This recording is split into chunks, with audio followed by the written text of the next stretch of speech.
रोहन, अरे आशूला चक्कर आली, ती खाली पडली. हा, मी तिला आता लगेच हॉस्पिटलमध्ये घेऊन येतोय. हा, तिथेच येतो आम्ही. रोहन, तू आता काही विचारू नकोस प्लीज.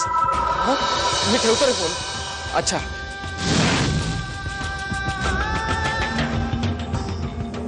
आशू, तुला काय नाही होणार. आशू, आशू, माझा आवाज तुला येतो ना? आशू, माझ्यावर विश्वास तुम्ही आहे ना? आशू, आशू, माझा विश्वास. तुला कळतं ना मी काय म्हणतोय? मिस्टर समीर, प्लीज प्लीज तुम्ही ते थांबा. काय ते आम्ही पाहतो, प्लीज.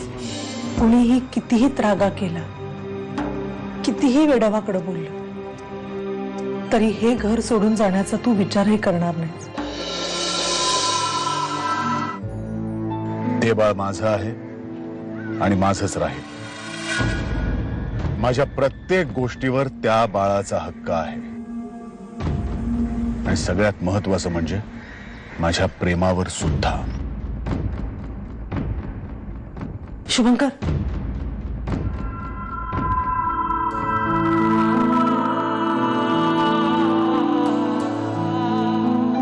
आज मला असं एकटे नको ना सोडून जाऊस, प्लीज.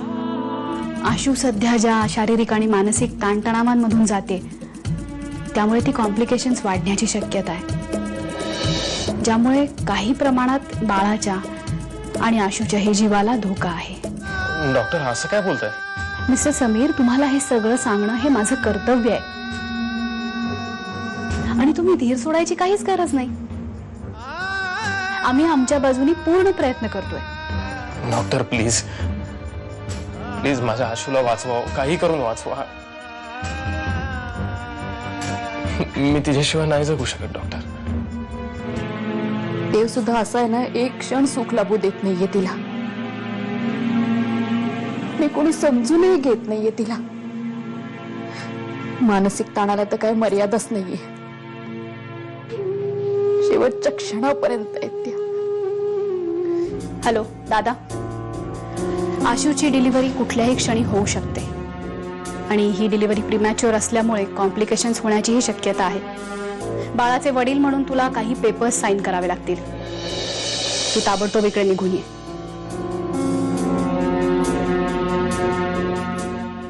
अश्विनीची डिलिव्हरी कुठल्याही क्षणी होईल आता, त्यामुळे मला काही पेपर्स साईन करण्याकरता तिकडे जावं लागणार आहे.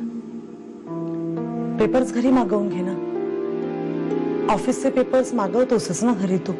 तुला प्रसंगाचं गांभीर्य कळत नाहीये का? अगं, मला जायलाच पाहिजे. आपल्या बाळाची आई आहे ती. एक मिनिट.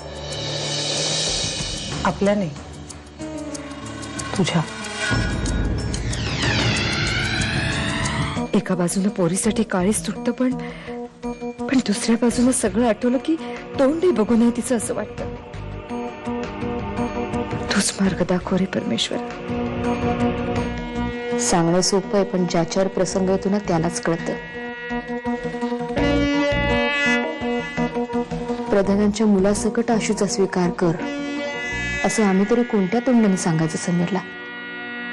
आणि तो तान्हा जीव त्या उलट्या काळजाच्या प्रधानांकडे द्यायचा तरी कसा? समीर, कशी आशू?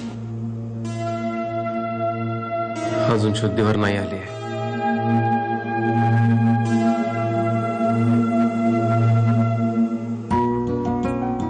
डोंट वरी यार, आम्ही आहोत ना सगळे.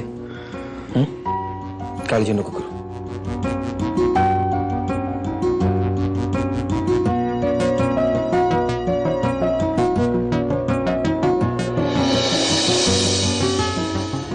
काय होणार आहे ना, खरंच काही कळत नाही मला.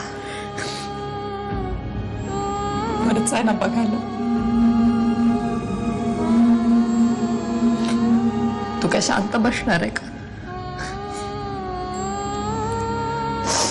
सगळं नीट होणार. आणि बाळाला तर मीच घेणार आहे ना वहिनी. तुमचा पेशंट शुद्धीवर आलाय.